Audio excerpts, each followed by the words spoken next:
Syederalun Kementerian Pertahanan Rusia memperkenalkan ZRPK yang disematkan 8 bintang. Berikut informasi selengkapnya.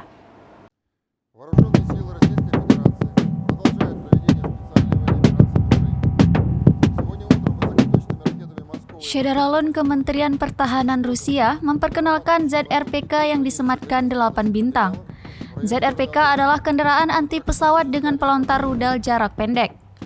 Melalui video yang dirilis di akun Facebook resmi Rusia, 8 bintang memiliki arti istimewa. Ini adalah tanda kalau kendaraan ini sudah menembak 8 kendaraan udara Ukraina, meliputi 7 pesawat dan 1 helikopter.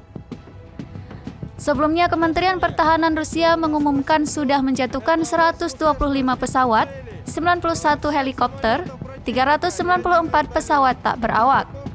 Bahkan Rusia mengklaim menghancurkan 1.842 kendaraan militer Ukraina selama operasi militer ini.